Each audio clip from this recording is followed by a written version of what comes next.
Hello everyone, आज हम इस वीडियो में डिस्कस करने वाले हैं पॉलिटी के कुछ मोस्ट इम्पॉर्टेंट क्वेश्चंस जो आपको upcoming RO ARO exam and PCS के एग्ज़ाम में बहुत ही बेनिफिट देखने को मिलेंगे। तो स्टार्ट करते हैं। इसमें सभी प्रीवियस ईयर बेस्ड क्वेश्चंस हैं जो कि ओरिजिनल एग्जाम्स में पूछे गए हैं, तो इससे ज़्यादा अच्छा क्वेश्चन आपको कहीं और नहीं मिलेगा। स्टार्ट करते हैं। देखिए, सबसे पहला जो टॉपिक है ऐतिहासिक पृष्ठभूमि, यानी कि जो हिस्टोरिकल बैकग्राउंड है ऑफ पॉलिटी, तो इसको हम डिस्कस करते हैं। इससे रिलेटेड जो भी क्वेश्चंस आए हुए हैं। फर्स्ट क्वेश्चन इज, किस अधिनियम के द्वारा अंग्रेजों ने अखिल भारतीय संघ प्रस्तावित किया था? तो करेक्ट आंसर इसका हो जाएगा भारत सरकार अधिनियम 1935। तो 1935 का जो गवर्नमेंट ऑफ इंडिया एक्ट आया था उसमें अखिल भारतीय संघ प्रस्तावित किया गया था। देखिए, बहुत सारे एग्जाम में पूछा गया है, इसके कुछ इंपॉर्टेंट फीचर्स भी आपको ध्यान में रख लेने हैं। देखिए, जो भारत सरकार अधिनियम 1935 आया था उसमें कुल 321 धाराएं थी और 10 अनुसूचियां थी। ये क्वेश्चन आपको ध्यान में रखना है। केंद्र में द्वैध शासन की व्यवस्था की गई। पहले प्रांतों में हुआ करती थी पर उसे 1919 से हटा दिया गया था। अभी क्या हो गया कि केंद्र में द्वैध शासन की व्यवस्था की गई। एक अखिल भारतीय संघ की व्यवस्था की गई जिसमें निर्माण ब्रिटिश भारत के प्रांतों, चीफ कमिश्नर प्रांतों, देशी रियासतों से मिलकर बनता था। लेकिन ये लागू नहीं हुआ क्योंकि देशी रियासतों का संघ में शामिल होना एक वैकल्पिक था, उनकी इच्छा के ऊपर था, अनिवार्य नहीं था, कंपलसरी उन पर नहीं था। तो देशी रियासतों के सामने ऑप्शंस रखे गए थे कि आप मिलना चाहते हैं कि नहीं, मतलब हमारे साथ मिलकर बनना चाहते हैं कि नहीं, तो ये इससे नहीं मानते हैं। तो उनके ऊपर अनिवार्य नहीं था, इस वजह से अखिल भारतीय संघ की व्यवस्था जो बात की गई थी उसका निर्माण नहीं हो सका और लागू भी नहीं हो सका। नेक्स्ट देखिए, प्रांतों में द्वैध शासन को समाप्त कर दिया गया था 1919 के अधिनियम से और प्रांतीय स्वायत्तता की व्यवस्था की गई थी जो कि 1937 में लागू हुई थी। ठीक है। प्रांतीय विधान मंडलों का विस्तार किया गया था। प्रांतों में 11 में से 6 विधान मंडलों में द्विसदनी व्यवस्था की गई थी। केंद्रीय विधान मंडलों के सदस्यों की संख्या में वृद्धि की गई थी। प्रांतों में मताधिकार का विस्तार किया गया था। सांप्रदायिक निर्वाचन को और बढ़ाकर इसे हरिजनों, यानी कि जो एससी कम्युनिटी से बिलोंग करते हैं, भीमराव अंबेडकर इनकी जो कम्युनिटी से बिलोंग करते हैं उनके तक विस्तृत किया गया था। वर्मा जो कि एक कंट्री है, तो म्यांमार जो आप देख सकते हैं, ठीक है। इंडिया का जो मैप का लास्ट वाला जो पोर्शन है नॉर्थ ईस्ट, यानी कि उत्तर पूर्वी भाग में, वहाँ पे न मामी से आप ध्यान में रख सकते हैं, न से नागालैंड, मी से मिजोरम और म से मणिपुर। तो ये ध्यान में रखिएगा, ये सभी वर्मा यानी कि म्यांमार से लगते हैं, सीमा साझा करते हैं। वर्मा को भारत से अलग कर दिया गया। एक संघीय न्यायालय जिसकी स्थापना 1937 में की गई थी एवं रिजर्व बैंक ऑफ इंडिया जिसकी की सिफारिश यंग हिल्टन आयोग की सिफारिश भी की गई थी। तो रिजर्व बैंक ऑफ इंडिया की व्यवस्था की गई एक संघीय न्यायालय जो कि 1937 में स्थापित की गई। एलिजा इम्पे इसके न्यायाधीश भी रहे। शक्तियों का विभाजन 3 सूचियों में किया गया जिसको हम देखते हैं राज्य सूची, संघ सूची और समवर्ती सूची। समवर्ती सूची का कॉन्सेप्ट हमने ऑस्ट्रेलिया से लिया था। ठीक है, और ये भाग 7 में है, तीनों सूचियां ध्यान में रखिएगा। अवशिष्ट शक्तियां गवर्नर जनरल के पास में थी, जो रेसिडुअल पावर होती थी वो गवर्नर जनरल के पास में हुआ करती थी। ये सभी चीज़ें इंपॉर्टेंट फैक्ट्स हैं अबाउट भारत सरकार अधिनियम 1935। तो ये आपको ध्यान में रखना है, बहुत सारे एग्जाम में पूछा गया है। हम नेक्स्ट क्वेश्चन की बात करते हैं। तो निम्न में से किस एक ने भारतीय संघवाद को सहकारी संघवाद कहा गया है? तो सहकारी संघवाद कहा है जी ऑस्टिन ने। ठीक है, तो ऑस्टिन जो थे विशुद्ध विधि विधान के प्रवर्तक थे। ऑस्टिन का मत था कि राजनीतिक सत्ता कुलीन या संपत्तिमान व्यक्तियों के हाथों में पूर्णतया सुरक्षित रहती है। तो उनका मत इस तरीके से था और भारतीय संघवाद को सहकारी संघवाद कहा था। ठीक है, नेक्स्ट अब क्वेश्चन की बात करते हैं हम। भारत सरकार अधिनियम 1919 जो था वह किस पर आधारित था? मॉन्टेग्यू चेम्सफोर्ड रिपोर्ट पर यह आधारित था। ठीक है, ध्यान में रखिएगा। और मॉन्टेग्यू उस टाइम पे सचिव थे, भारत सचिव। चेम्सफोर्ड भारत के वॉइसरॉय थे। 1919 की बात की जा रही है जब जलियांवाला बाग हत्याकांड में हुआ था 13 अप्रैल को। संविधान सभा का प्रथम सत्र कब हुआ था? तो 9 दिसंबर 1946 में हुआ था। हालांकि जो पहली बैठक हुई थी 9 दिसंबर 1946 में, ये दिल्ली के स्थित काउंसिल चैम्बर के पुस्तकालय में हुई थी और सभा के जो सबसे वरिष्ठतम सदस्य होते हैं ना, सच्चिदानंद सिन्हा, उनको अस्थायी रूप से अध्यक्ष चुना गया। बाद में राजेंद्र प्रसाद जी को अस्थायी अध्यक्ष चुना गया था संविधान सभा का। गवर्नर जनरल का पद पहली बार किस अधिनियम के अंतर्गत बनाया गया? 1773 का जो रेगुलेटिंग एक्ट आया था इसके तहत बनाया गया था गवर्नर जनरल का पद। ठीक है, तो 1773 के रेगुलेटिंग एक्ट के तहत बंगाल के गवर्नर जनरल को बंगाल का गवर्नर जनरल बना दिया गया। तो बंगाल का जो गवर्नर हुआ करता था सबसे पहले तो रॉबर्ट क्लाइव था। उसके बाद में कौन आता है? तो वॉरेन हेस्टिंग्स आए थे। वॉरेन हेस्टिंग्स बंगाल के गवर्नर थे, फिर उनको 1773 के रेगुलेटिंग एक्ट से बंगाल का गवर्नर जनरल बना दिया गया। इस एक्ट के तहत वॉरेन हेस्टिंग्स बंगाल के पहले गवर्नर जनरल बन गए। 1833 के अधिनियम के तहत बंगाल के गवर्नर जनरल को भारत का गवर्नर जनरल बनाया गया था। तो इस तरीके से आपको दो एक्ट्स ध्यान में रखने हैं, 1773 और 1833। तो बंगाल का गवर्नर गवर्नर जनरल कब बना? 1773 के एक्ट से। और बंगाल का गवर्नर जनरल भारत का गवर्नर जनरल कब बना? 1833 के अधिनियम से। तो विलियम बेंटिक जो थे भारत के प्रथम गवर्नर जनरल 1833 के एक्ट के तहत बने थे, जिन्होंने सती प्रथा को अंत भी किया था विद द हेल्प ऑफ राजा राम मोहन रॉय 1829 में। किस अधिनियम के द्वारा कलकत्ता में सुप्रीम कोर्ट की स्थापना की गई थी? तो रेगुलेटिंग एक्ट 1773 में। ठीक है, ध्यान में रखिएगा, रेगुलेटिंग एक्ट 1773 के द्वारा कलकत्ता बंगाल में 1774 में एक सर्वोच्च न्यायालय की स्थापना की गई थी। अब अगर यहाँ बात करें तो मॉर्ले मिंटो सुधार 1909 का प्रमुख प्रावधान कौन नहीं है? तो केंद्रीय विधान परिषद में निर्वाचित सदस्यों को स्थान नहीं मिलना। तो ये एक तरीके से पूरी बात गलत है। ऑप्शन नंबर डी आपको नहीं दिख रहा होगा पर मैं पढ़ दे रही हूँ। केंद्रीय विधान परिषद में निर्वाचित सदस्य को स्थान नहीं, तो ये मॉर्ले मिंटो सुधार 1909 का प्रमुख प्रावधान नहीं था। अदरवाइज अगर देखें विधान परिषदों के आकार में वृद्धि ये प्रावधान था। केंद्रीय विधान परिषदों में सरकारी बहुमत ये भी प्रावधान था। सांप्रदायिक और पृथक निर्वाचन पद्धति ये भी प्रावधान था। लेकिन केंद्रीय विधान परिषद में निर्वाचित सदस्य का स्थान नहीं, ये प्रावधान नहीं था। नेक्स्ट बात करते हैं हम क्वेश्चन। देखिए, मॉर्ले मिंटो सुधार 1909 के अंतर्गत केंद्रीय विधान परिषद में निर्वाचित सदस्यों को स्थान प्राप्त था, जिनकी संख्या 16 से 60 कर दी गई थी। निम्नलिखित में से कौन से अधिनियम ने ब्रिटेन में एक ऐसे नियंत्रण बोर्ड की स्थापना का प्रावधान किया जिसके माध्यम से ब्रिटिश सरकार भारत में ईस्ट इंडिया कंपनी की दीवानी, सैनिक और राजस्व संबंधी मामलों पर पूरी तरीके से नियंत्रण रख सके? 1784 का जो पिट्स इंडिया एक्ट आया था ना, उसके माध्यम से आपको ध्यान में रखना है कि ब्रिटेन में एक ऐसे नियंत्रण बोर्ड की स्थापना का प्रावधान किया गया जिसके माध्यम से ब्रिटिश सरकार भारत में ईस्ट इंडिया कंपनी के दीवानी राइट्स, सैनिक राइट्स और राजस्व संबंधी सभी मामलों पर पूरी तरीके से नियंत्रण रख सकता था। ऑप्शन नंबर बी आपको ध्यान में रखना है। ठीक है, ब्रिटिश सरकार के किस अधिनियम ने सबसे पहली बार भारत में शिक्षा के लिए 1 लाख रुपए दिए? तो 1813 का जो चार्टर अधिनियम आया था उसके तहत भारतीयों को क्या किया गया कि भारतीयों को ये अधिकार प्राप्त हुआ कि वे शिक्षा के लिए 1 लाख रुपए उसका इस्तेमाल कर सकें। तो ऑप्शन नंबर बी आपको ध्यान में रखना है। दीवानी, सैनिक और राजस्व संबंधी मामले 1784 की पिट्स इंडिया एक्ट के तहत, शिक्षा पे 1 लाख रुपए। तो ऑप्शन नंबर बी चार्टर अधिनियम 1813 के तहत। ठीक है, निम्नलिखित अधिनियमों में से किस अधिनियम के द्वारा गवर्नर जनरल की परिषद में एक विधि सदस्य की अभिवृद्धि हुई? तो भारत सरकार अधिनियम 1935 में।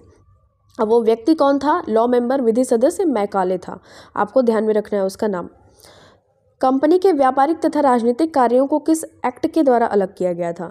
तो ध्यान में रखना आपको 1773 के रेगुलेटिंग एक्ट के दोषों को दूर करने के लिए आया था पिट्स इंडिया एक्ट 1784 में। 1784 के रूप में इसको जाना जाता है, पिट्स इंडिया एक्ट को। इस एक्ट के द्वारा पहली बार ब्रिटिश अधिकृत प्रदेश शब्द का प्रयोग किया गया। साथ ही कंपनी के जो भी वाणिज्यिक यानी कॉमर्शियल और पॉलिटिकल जो वर्क्स होते थे, राजनीतिक कार्य, दोनों को अलग कर दिया गया। अगर यहाँ पे ऑप्शन में रहता 1784 तो वही आपका करेक्ट आंसर हो जाता। पिट्स इंडिया एक्ट के तहत व्यापारिक और राजनीतिक कार्यों को अलग किया गया था कंपनी के। नेक्स्ट क्वेश्चन देखिए, यहाँ बात करते हैं 1861 के अधिनियम की प्रमुख विशेषता क्या थी?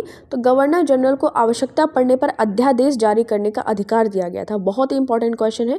आर्टिकल नंबर 1, 2, 3 जो होता है उसके तहत जो प्रेसिडेंट यानी कि हमारे राष्ट्रपति होते हैं वो अध्यादेश जारी कर सकते हैं। ठीक है, ऑर्डिनेंस जारी कर सकते हैं। उसी तरीके से 1861 के अधिनियम की एक प्रमुख विशेषता थी कि गवर्नर जनरल को आवश्यकता पड़ने पर अध्यादेश जारी करने का अधिकार दिया गया था। अगर हम बात करें आर्टिकल नंबर 213 आई गेस, तो इसमें गवर्नर जो होते हैं यानी कि हमारे देश के हमारे जो राज्यों के राज्यपाल होते हैं उनको अध्यादेश जारी करने का अधिकार प्राप्त है। अदरवाइज आपको 1, 2, 3 आर्टिकल नंबर ध्यान में रखना है। ये प्रेसिडेंट का ऑर्डिनेंस पावर दिखाता है। 1861 में अगर हम बात करें तो देखिए अध्यादेश की अवधि मात्र 6 माह होती है, ध्यान में रखिएगा। और इसके अतिरिक्त इस अधिनियम के और भी प्रावधान थे, जैसे इसके द्वारा कानून बनाने की प्रक्रिया में भारतीय प्रतिनिधियों को शामिल करने की शुरुआत हुई। 1862 में लॉर्ड कैनिंग ने 3 भारतीयों, बनारस के राजा, पटियाला के महाराजा और सर दिनकर राव को विधान परिषद में मनोनीत किया। इस अधिनियम ने मद्रास और बम्बई प्रेसिडेंसियों को विधायी शक्तियां पुनः देकर विकेंद्रीकरण की प्रक्रिया की शुरुआत की, किंतु सभी प्रांतों के अधिकार नहीं था, मद्रास और बम्बई को था। बंगाल, उत्तर पश्चिम सीमा प्रांत और पंजाब में क्रमशः 1862, 66 और 97 में विधान परिषदों का गठन हुआ। इसके तहत भारत में उच्च न्यायालय संस्था का सर्वप्रथम गठन हुआ। 1862 में कलकत्ता, बम्बई और मद्रास में किया गया और 1866 में चौथे उच्च न्यायालय की स्थापना इलाहाबाद में हुई। तो ध्यान में रखिएगा, सबसे पहले जो न्यायालय है, उच्च न्यायालय की स्थापना ये कलकत्ता में की गई, ओके, 1862 में। और जो 1774 में स्थापित हुआ था वो सुप्रीम कोर्ट था, ठीक है, कलकत्ता का। तो 1773 से वो था रेगुलेटिंग एक्ट से, पर यहाँ पे हम 1861 से बात कर रहे हैं। और यह बात किसकी की जा रही है? उच्च न्यायालय की, हाई कोर्ट की। नेक्स्ट क्वेश्चन देखिए, निम्नलिखित में से भारतीय स्वतंत्रताओं का अधिकार पत्र किसे कहा गया? भारतीय स्वतंत्रताओं का अधिकार पत्र ये कहा गया 1858 का जो क्राउन रूल आ गया था, महारानी का घोषणा पत्र, इसको कहा गया। क्योंकि देखिए जो 1857 में हुए थी ना, क्रांति हो गई थी। 1857 में जो क्रांति हुई थी उसके बाद में किसका रूल आता है? महारानी का रूल आता है। 1858 में आता है, तो उसको हमने कहा था भारतीय स्वतंत्रताओं का अधिकार, ठीक है, अधिकार पत्र। ध्यान में रखिएगा कि 1858 के भारत शासन अधिनियम को भारतीय स्वतंत्रताओं का अधिकार पत्र कहा जाता है। इसके तहत भारत का शासन सीधे महारानी विक्टोरिया के अधीन चला गया। इस अधिनियम के निम्नलिखित प्रावधान थे। गवर्नर जनरल का पदनाम बदलकर भारत का वॉइसरॉय कर दिया गया और जो कैनिंग थे भारत के प्रथम वॉइसरॉय बने। ध्यान में रखिएगा इस बात को, 1858 के एक्ट के तहत क्या हुआ? भारत के प्रथम वॉइसरॉय बन गए, गवर्नर जनरल का पदनाम बदलकर भारत का वॉइसरॉय बना दिया गया और जो कैनिंग है भारत के प्रथम वॉइसरॉय बन गए। एक नए पद का सृजन हुआ जो कि राज्य सचिव के रूप में हुआ और इसमें भारतीय प्रशासन पर संपूर्ण नियंत्रण करने की शक्ति नहीं थी। भारत सचिव की सहायता के लिए 15 सदस्यीय परिषद का गठन किया गया जो कि एक सलाहकार समिति थी और परिषद का अध्यक्ष भारत सचिव को बनाया गया। ध्यान में रखिएगा ये सभी बातें, ठीक है।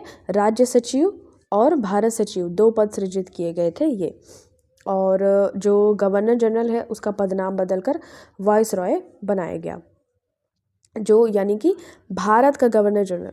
देखिए भारत का गवर्नर जनरल कब बना था? तो 1833 के एक्ट से बना था। तो विलियम बेंटिक बना था सबसे पहला। उसके बाद भारत का गवर्नर जनरल का जो पद है उसको समाप्त कर दिया गया। फिर कौन बन गया? तो भारत का वॉइसरॉय आ गया। तो भारत का वॉइसरॉय पहला कौन था? कैनिंग। इसका नाम आपको ध्यान में रखना है। और भारत सचिव की सहायता के लिए 15 सदस्यीय परिषद का गठन किया गया। यह सलाहकार समिति थी और परिषद का अध्यक्ष भारत सचिव को बनाया गया। निम्नांकित में से किस अधिनियम द्वारा भारत में प्रतिनिधि संस्थाएं प्रथम बार प्रारंभ हुई?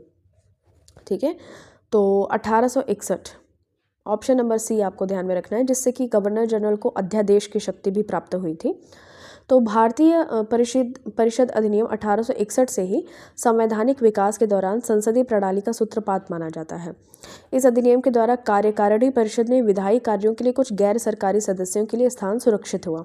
यहीं से भारत में पहली बार प्रतिनिधि संस्थाओं का शुभारंभ हुआ और इस अधिनियम के अंतर्गत बंगाल, उत्तर पश्चिम सीमा प्रांत और पंजाब में क्रमशः 1862, 66 और 97 में विधान परिषदों का बनाया गया। तो ध्यान में रखिएगा भारत परिषद अधिनियम 1861 में प्रतिनिधि संस्थाएं प्रथम बार प्रारंभ हुई।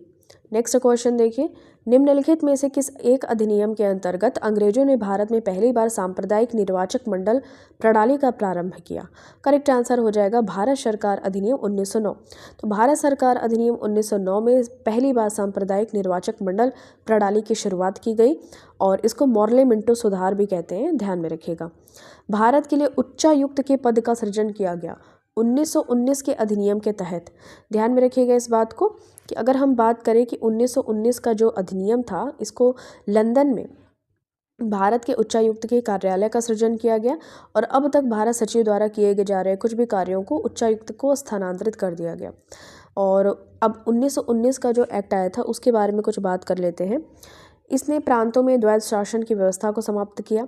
इस अधिनियम के द्वारा भारतीय विधान परिषद के स्थान पर द्विसदनीय व्यवस्था, राज्य परिषद और विधानसभा, ठीक है, पहले विधान परिषद होता था, फिर 1919 में राज्य परिषद और विधानसभा, ये द्विसदनीय व्यवस्था का गठन किया गया। वॉइसरॉय की कार्यकारी परिषद में 6 सदस्यों में से कमांडर इन चीफ को छोड़कर 3 सदस्यों का भारतीय होना आवश्यक था, ये भी बता दिया गया। फिर सांप्रदायिक आधार पर सिखों, भारतीय ईसाइयों, आंग्ल भारतीयों, यूरोपियों के लिए भी पृथक निर्वाचन के सिद्धांतों को विस्तारित कर दिया गया। ओके, अब नेक्स्ट देखिए, इस कानून ने संपत्ति कर, शिक्षा के आधार पर सीमित संख्याओं में लोगों को मताधिकार प्राप्त किया। इसके तहत 1926 में सिविल सेवकों की भर्ती के लिए केंद्रीय लोक सेवा आयोग का गठन किया गया। इसने पहली बार केंद्रीय बजट को राज्यों के बजट से अलग कर दिया। 1919 की बात हो रही है, ध्यान में रखिएगा। इसके अंतर्गत 1927 में साइमन आयोग का गठन किया गया, जो कि ये आया था 1928 में, और इसका कार्य 10 वर्ष के बाद जांच करने के लिए अपनी रिपोर्ट को प्रस्तुत करना था, ठीक है। 1919 के अधिनियम की प्रस्तावना में निम्न बातें थी।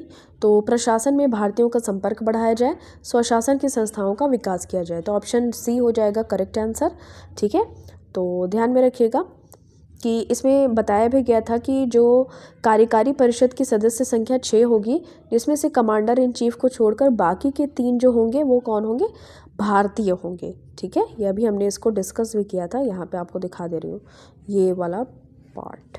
ओके, चलिए हम नेक्स्ट क्वेश्चन की बात करते हैं। आई होप आपको ये क्लियर हो रहा होगा सब। निम्नलिखित में से कौन सा एक सही है? तो भारतीय संविधान में मूल अधिकारों को शामिल करने के लिए नेहरू रिपोर्ट 1928 में समर्थन किया था, ये ही करेक्ट है। ऑप्शन नंबर ए आपका करेक्ट आंसर है। भारत सरकार अधिनियम 1935 में मूल अधिकारों, गलत है, ये सभी गलत है। ऑप्शन नंबर ए आपका सही है कि सर्वदलीय सम्मेलन द्वारा नियुक्त नेहरू समिति 1928 ने जिस भावी संविधान के स्वरूप की संस्तुति की थी, उसमें मौलिक अधिकार निहित थे। 1946 में कैबिनेट मिशन ने इस बात को स्वीकार किया कि भारत के संविधान में मौलिक अधिकारों की लिखित गारंटी देना आवश्यक है। कैबिनेट मिशन ने अन्य बातों के साथ साथ मौलिक अधिकारों पर भी रिपोर्ट देने के लिए एक सलाहकार समिति के गठन की सिफारिश की। निम्नांकित में से कौन सा एक भारत शासन अधिनियम 1935 में स्वीकार किया हुआ महत्वपूर्ण और अस्थायी अवयव नहीं है? तो देश के लिए लिखित संविधान, ठीक है। 1935 में देश के लिए लिखित संविधान इस तरीके की कोई बात नहीं की गई थी, तो ऑप्शन नंबर ए आपका करेक्ट आंसर हो जाएगा। अदरवाइज अगर हम बात करें विधानमंडल के निर्वाचित एवं जवाबदेह प्रतिनिधि, एक संघ की योजना पर विचार, विधानमंडल के लिए सरकारी सदस्यों का समावेश यानी कि नॉमिनेट किया जाना, ये सभी बातें की गई थी।